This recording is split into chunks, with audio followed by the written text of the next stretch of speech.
Oya cheki, mmesikia kitu Alice Ng'ang'a MP wa Thika alifanya jana? So jana Ruto alikuwa anaenda Gatundu North kwa church inaitwa AIPCA. Alikuwa anaenda church huko na ilikuwa ma-MP walikuwa wanafaa obviously venye kunaendaga ma-MP lazima watokee nini, watokee na watu wao. Sasa Alice Ng'ang'a alitokea na mbogi yake. Unajua mbogi ni gani?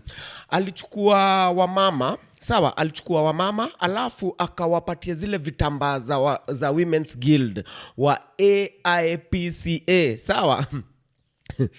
After amewapatia kitu alisahau kuwaambia wamama alisahau kuwaambia watoe nose ring na akasahau kuwaambia watoe hizi vipini na akasahau kuwaambia waache kukaa walevi.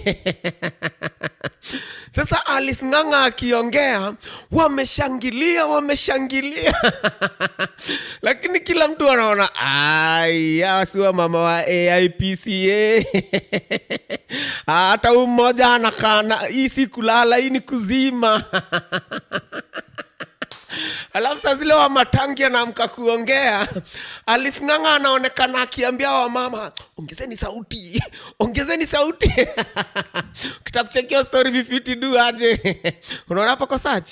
Kama pako search tafuta jina Alice Ng'ang'a, hivyo tu itakuletea hizo mavideo.